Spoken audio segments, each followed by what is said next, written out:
Hey everybody, and welcome to number 2 of the 99 things that I'm glad I did.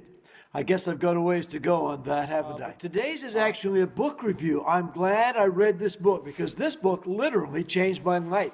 It's a book that the doctor put me on about 6 or 7 years ago, the same time he sat me down, looked me in the eye and said, "You notice I called you in here today. You didn't call me, so I want you to listen to what I have to say." And on that day, about 7 years ago, a little bit over that now, was when I began to intentionally look after my health. But here's the book that I want to recommend for you today because I'm glad I read the book Younger Next Year. I'll put a picture of it over here so that you can find out who the author is and all that. It was written by a young doctor who said he was tired of treating diseases and wanted to treat patients. And the co-author was a guy of about 70 years of age who had lived the life that this young doctor was espousing.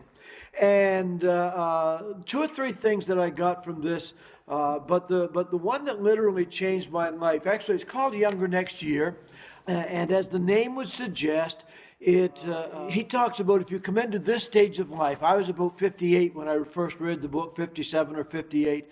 And he talks about coming to this stage of life fairly healthy and looking after yourself. You should be able to do the same thing at 80 that you're able to do now. After 80, all bets are off. Well, and we all know that anything can happen to anybody, and there's no guarantees with that. But here's the phrase that changed my life in that book.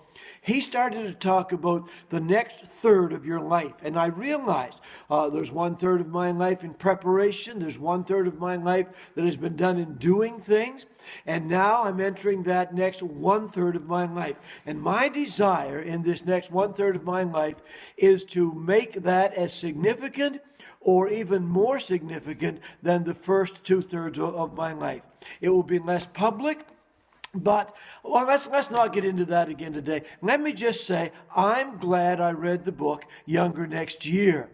I recommend it often, and several people have read it. I recommended it at a wedding a while back. The wedding was a second marriage for people. They were both in their early 50s, and I recommended it. And everybody at the wedding said that they were going to go get the book and read it. One woman wrote back to me or called me back and said, "I went to the library to get it. I was number 24 on the list.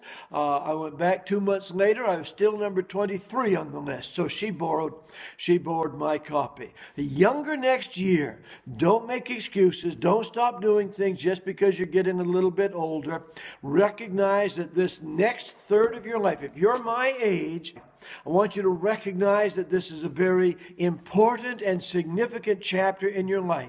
It will be different than the other chapters, but nonetheless, it's a significant chapter. So, I don't know what it means for you. I hardly know what it means for me, but I do know that it's significant. Younger Next Year. I'm glad I read the book. God bless you all. Have a great day.